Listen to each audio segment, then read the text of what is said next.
ಜಗತ್ತಿನಲ್ಲಿ ನೋಡ್ತಾ ಇದ್ದರೆ ಇವತ್ತು ಸಾಕಷ್ಟು ಎಕ್ಸ್ಟ್ರಾ ಮ್ಯಾರಿಟಲ್ ಅಫೇರ್ಸ್ ಆ ಥರದ್ದೆಲ್ಲ ತುಂಬ ಜಾಸ್ತಿ ಆಗ್ತಾ ಇದೆ. ಸೊ ಅದು ಎಷ್ಟರ ಮಟ್ಟಿಗೆ ಸರಿ ಆ ರೀತಿ ಬೇರೆ ಬೇರೆಯವರ ಜೊತೆ ಲೈಂಗಿಕ ಸಂಪರ್ಕ ಇಟ್ಕೊಳ್ಳೋವಂಥದ್ದು ಅಥವಾ ಮದುವೆ ಆಚೆಗಿನ ಲೈಂಗಿಕ ಸಂಪರ್ಕಗಳು ಇವೆಲ್ಲ ಎಷ್ಟರ ಮಟ್ಟಿಗೆ ಸರಿ ಅಂತ ಅನಿಸುತ್ತೆ? ಅದು ದೈಹಿಕವಾಗಿ ಏನು ಸಮಸ್ಯೆಗಳನ್ನು ತಂದೊಡ್ಡಬಹುದು, ಅದಕ್ಕೆ ಸಂಬಂಧಪಟ್ಟಿರ್ತಕ್ಕಂಥ ರೋಗಗಳು ಏನೆಲ್ಲ ಬರುತ್ತೆ?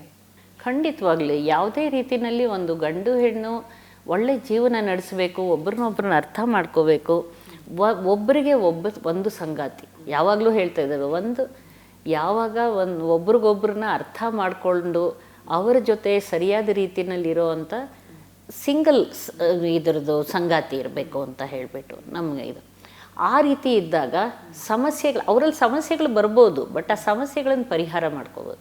ಆ ಸಮಸ್ಯೆಗೆ ಪರಿಹಾರ ಎಕ್ಸ್ಟ್ರಾ ಮ್ಯಾರಿಟಲ್ ರಿಲೇಷನ್ಶಿಪ್ ಅಲ್ಲ, ಯಾವುದೇ ವಿವಾಹಿತರ ಸಂಬಂಧಗಳು ಯಾವತ್ತಿದ್ರೂ ತೊಂದರೆ ಕೊಡುತ್ತೆ.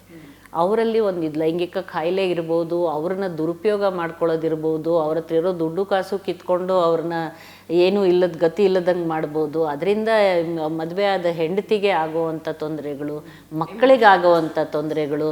ಎಷ್ಟು ಜನ ಬರ್ತಾರೆ, ಅವರು ಎಷ್ಟು ಸ್ತ್ರೀಯರು ಗೋಳಾಡ್ಕೊಂಡು ನಾನು ಏನು ಹೇಳಿದರೂ ಕೇಳಲ್ಲ, ಅವ್ರ ಹತ್ರ ಇದ್ದಾರೆ, ನನ್ನ ಮಕ್ಕಳಿಗೆಲ್ಲ ನಾವು ಏನು ಹೇಳಬೇಕು ಗೊತ್ತಾಗೋದಿಲ್ಲ, ಯಾಕೆ ನಾವು ಅಪ್ಪ ಹಿಂಗಾಡ್ತಾರೆ ಅಮ್ಮ ಅಂತ ನಾನು ಬಂದು ಕೇಳ್ತಾರೆ, ನಾನು ಏನು ಉತ್ತರ ಹೇಳಲಿ ಅವ್ರಿಗೆ?